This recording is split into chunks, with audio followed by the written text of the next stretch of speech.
So anyone who's as old as me might have grown up in the 80s watching the James Bonds, especially those with Roger Moore playing the part of James Bond.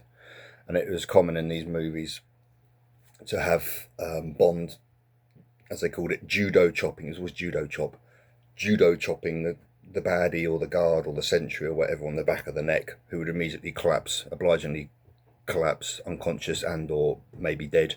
I mean, Bond got a few of them himself, I remember, and he'd wake up in a cell, before he had his big face-off with Odd Job or whatever. He'd wake up in a cell sort of doing that and looking sorry for himself, but apparently, recovered from a judo chop to the back of the neck. I mention this because I've just downloaded the autobiography of the late Nancy Wake, who was New Zealand-born special operations executive during the war. She worked for the SOE, sort of doing behind the lines things in France and Germany, so forth. I think the Gestapo gave her the name the White Mouse. That was the code name, what they called her. Remarkable woman. She used to, in her later years, she stayed at the Star and Garter home, which is just up where I used to live in London, in Richmond, just up the road from where I lived in Richmond upon Thames, Star and Garter for services personnel with injuries and retired. She was up there. Apparently you could, in the afternoon, if you bought her a G&T, she'd tell you all her stories of her life, remarkable life. Anyway, but and what's the quote? Yeah, I'm looking forward to reading this because she at one point, 1944, she parachuted into France, and she got stuck in a tree, and the resistance leader came up to her and said, I hope, and he sees her up there, during night, I presume, and he said, I hope that all the trees in France bear such beautiful fruit this year. To which Wake replied, don't give me that French shit. And then she says, with reference to the James Bond thing at the start, she got spotted once by an SS sentry, and this was obviously to be caught was to risk certainly torture and probably death. So she couldn't muck about. She got spotted by an SS sentry, to which when she get talking about it later on during the 90s in a television interview, she said, this is all off Wikipedia, it just summarises it. She said, they taught this judo chop stuff for the flat of the hand at SOE, and I practised away at it. But this was the only time I used it, whack, and it killed him all right. I was really surprised. So it doesn't say, she'd never specified back or the front of the neck, but again, with reference to the James Bond thing, I think it's the front. The back of the neck, and I briefly looked it up, like, what happens when you karate chop someone on the back of the neck? It just seems to be all over the place. Someone's unconscious, you can kill them. It says you can shatter the central nervous system, whatever that means. Shattered central nervous system is what go over the kids for a week or something. Towards the end of it, I've usually got a shattered central nervous system. But yeah, I can imagine it really being, if you were trained and you were conditioned, then yeah, you probably cause some pretty catastrophic injury. Conversely, it might be just nothing. If you had a powerful individual, someone who trained, someone who did neck exercises, you had a bodybuilder, and you had,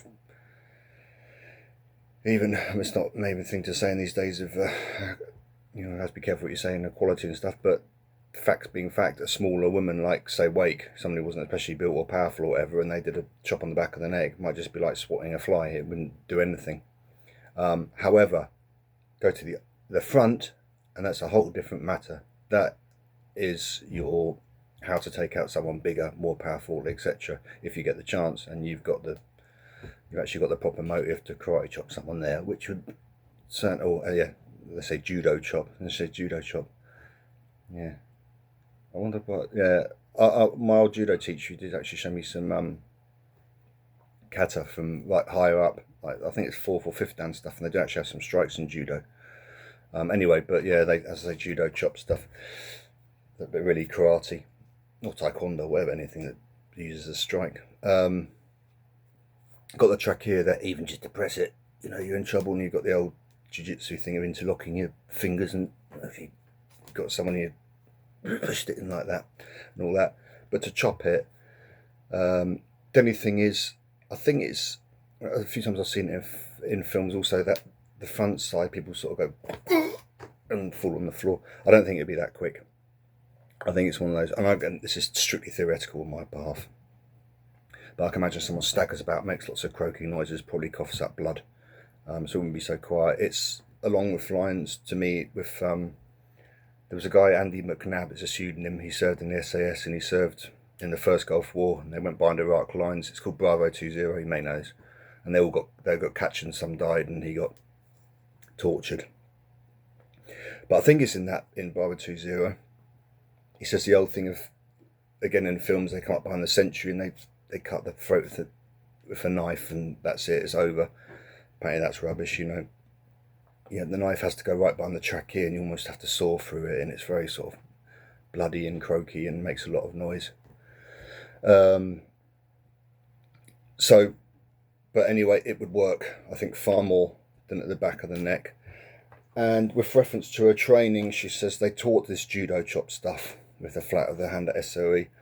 I must reference a far less noble character who was actually a sergeant, British Regular Army sergeant during the war, it's the same period, Frederick Emmet-Dunne, who was a commando.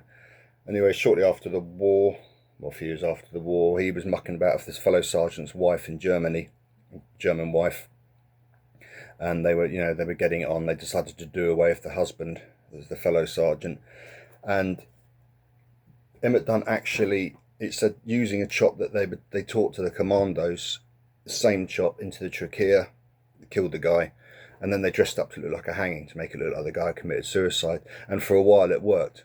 The husband was buried, and then some suspicion a few months later, and they exhumed the body, and they determined it was actually a strike that had caused that. And I think he actually got off. They sentenced him to hang, but in the end, I think he got away with 10 years inside. Anyway, so that's the back of the neck, which I think on a sizable opponent, you would need a lot of force, and it'd be quite a hard strike to do. I mean, you might knock someone unconscious, you might kill them, it's all over the place. This one, fatal. And it got the sides of the neck. I mean, I know it's the carotid artery and stuff. I don't even know where it is, because I've got better things to remember.